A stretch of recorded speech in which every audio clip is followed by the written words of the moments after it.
इन्फीमैथ channel पे आपका स्वागत है। इस वीडियो में हम लोग तिलका मांझी भागलपुर यूनिवर्सिटी के बीएनसी ऑनर्स मैथमेटिक्स पेपर 6 2022 जो कि एकदम रिसेंट पेपर है के ऑब्जेक्टिव क्वेश्चंस का सॉल्यूशंस देखेंगे।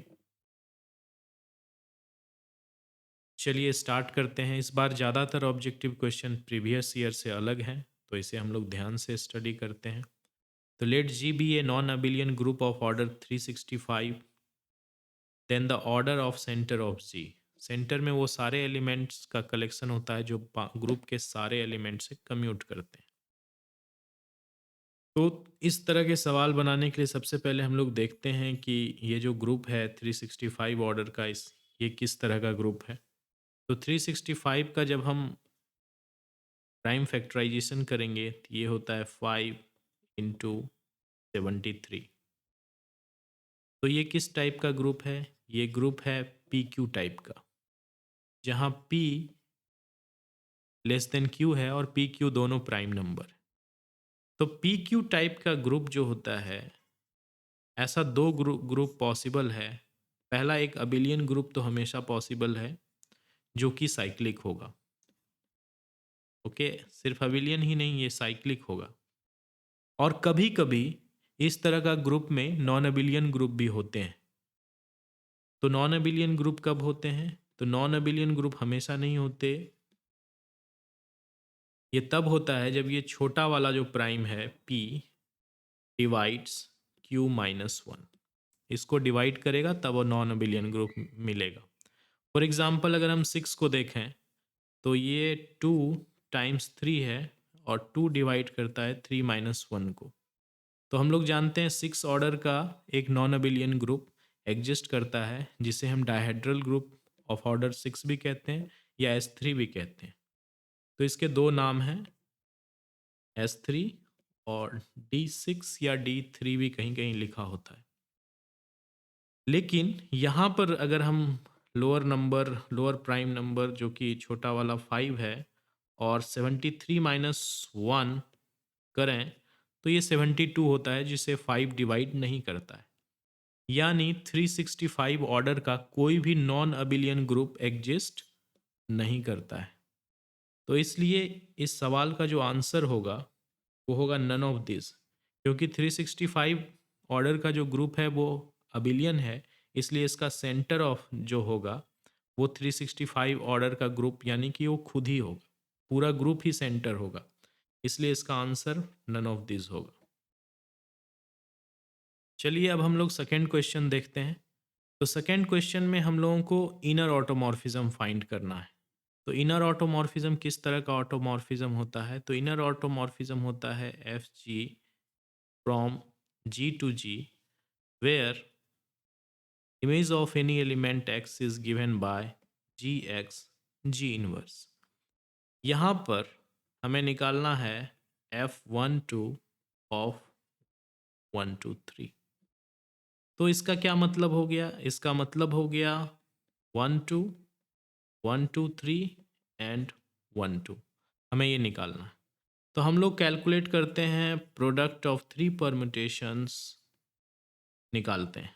तो परम्यूटेशन ये क्या है? S3 का एलिमेंट है, यानी इसमें 3 एलिमेंट हैं, इसका इमेज भी 3 है और हमें ये 1 2 3 का इमेज निकालना है अंडर दिस परम्यूटेशन।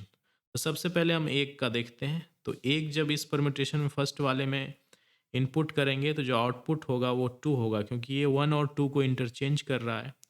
2 का आउटपुट इसमें 3 होगा और 3 का आउटपुट 3 होगा, यानी ये जो परम्यूटेशन है 1 मैप्स टू 3 करता है।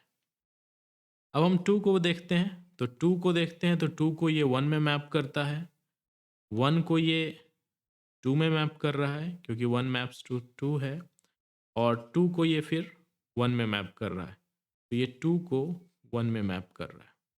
इसी तरह जब हम 3 का देखते हैं तो 3 को ये फिक्स रखता है, तो ये 3 मैप्स टू 3 हो जाएगा। ये सेकेंड वाला परम्यूटेशन 3 को 1 में मैप करता है, तो ये 1 हो जाएगा, और ये 1 को फिर 2 में मैप करता है, तो ये इस तरह का परम्यूटेशन है। और जब हम इसे साइक्लिक नोटेशन में लिखेंगे तो 1 maps to 3 and 3 maps to 2।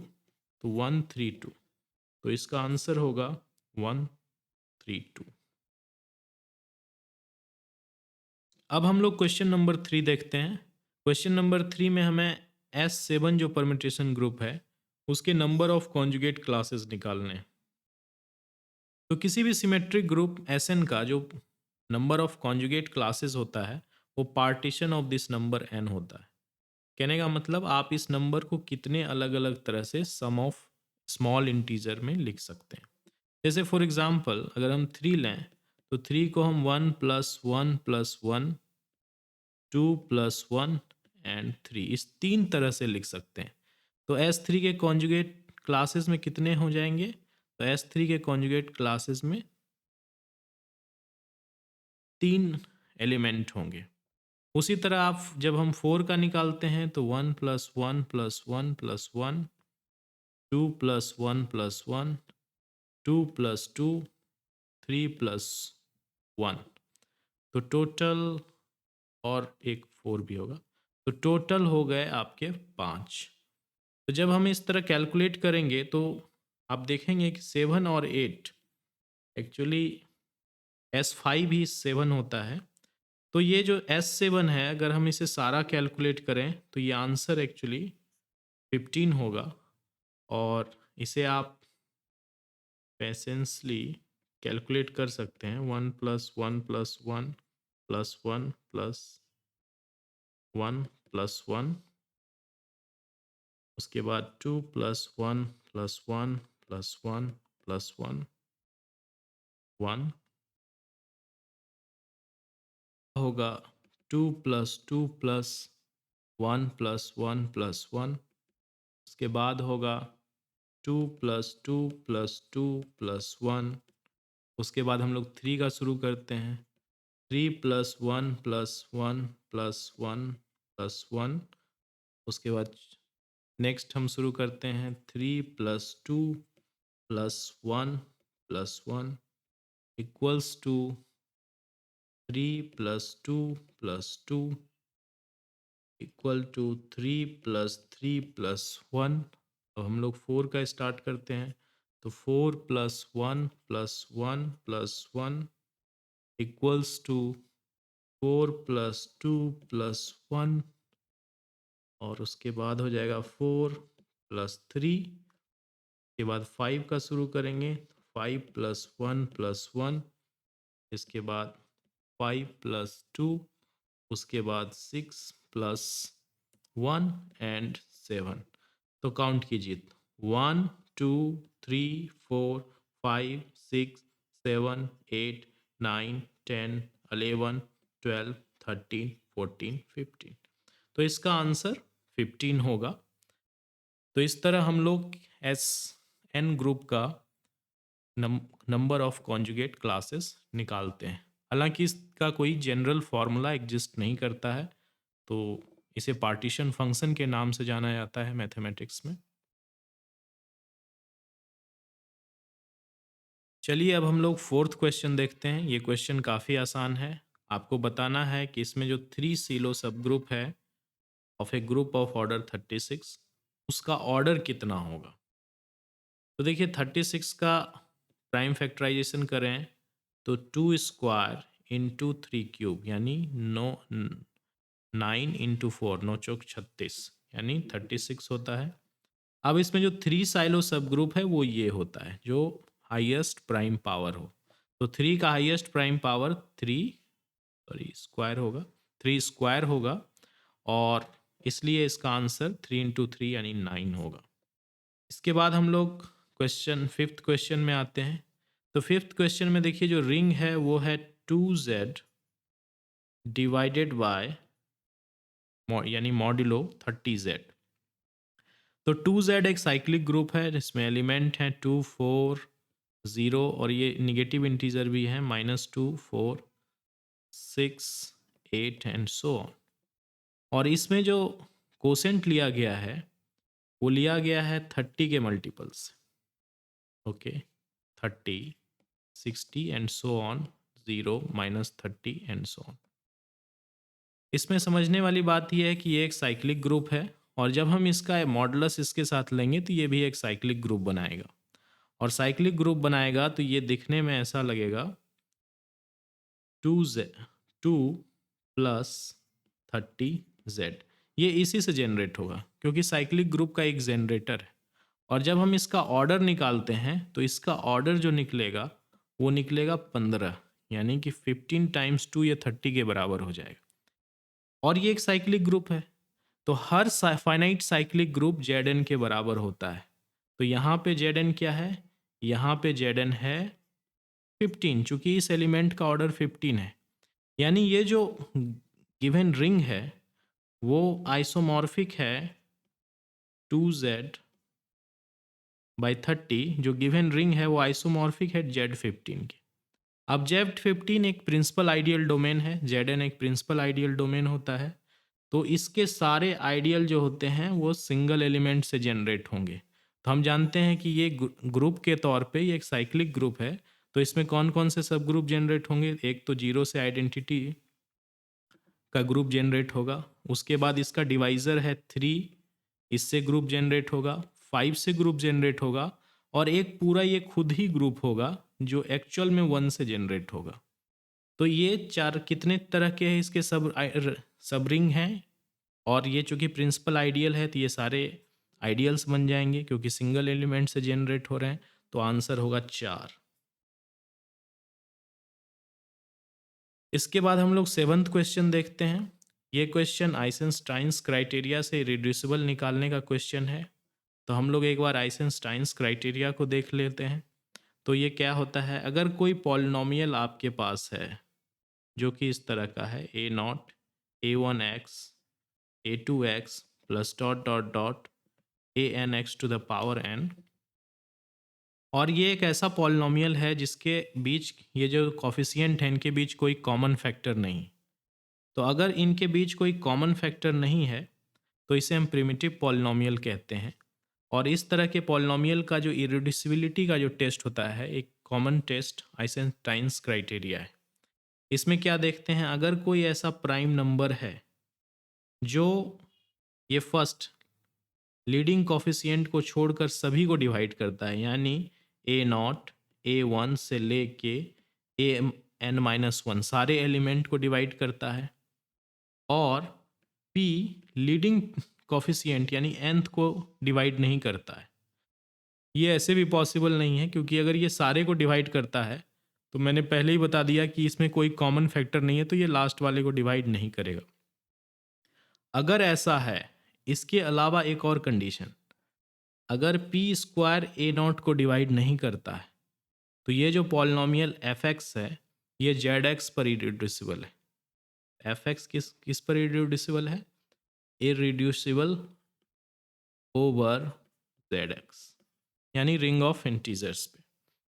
तो यहाँ पे देख लेते हैं, यहाँ पे जो गिवन पॉलिनोमियल है उसमें अगर हम लीडिंग कोफिशिएंट इसको छोड़कर बाकी सबको देखें तो हम लोग देख सकते हैं कि ये सारे जो हैं 3 से डिविजिबल हैं, ये सब में 3 डिवाइड कर सकता है। जबकि 3 स्क्वायर 12 को डिवाइड नहीं करता है, 9 डज नॉट डिवाइड 12। तो ये सारे क्राइटेरिया को फुलफिल कर रहा है, और साथ में 3 2 को भी डिवाइड नहीं कर रहा है। तो ये एक तरह से तीनों क्राइटेरिया को फुलफिल करता है, इसलिए जो गिवन पॉलिनोमियल है वो इरेड्यूसिबल ओवर z है। लेकिन एक इम्पॉर्टेंट थ्योरम और है कि चूंकि ये पॉलिनोमियल जो है प्रिमिटिव पॉलिनोमियल है, यानी इनके कोफिशिएंट के बीच कोई कॉमन फैक्टर नहीं है, इसलिए ये पॉलिनोमियल गॉस लेमा से qx पे भी इरेड्यूसिबल है, यानी ये भी ऑप्शन सही है। लेकिन इस क्वेश्चन में ऐसा नहीं है कि ये दोनों ऑप्शन सही है। अगर हम इस दोनों को मिलाकर देखें तो ये चौथा ऑप्शन जो है मोस्ट अप्रोप्रिएट ऑप्शन है।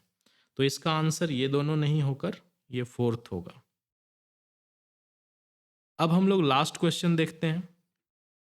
लास्ट क्वेश्चन में the set of all polynomial Rx over a field R is, एक फेमस थ्योरम है, बहुत इंपॉर्टेंट थ्योरम है, प्रायः एग्जाम में आता भी है।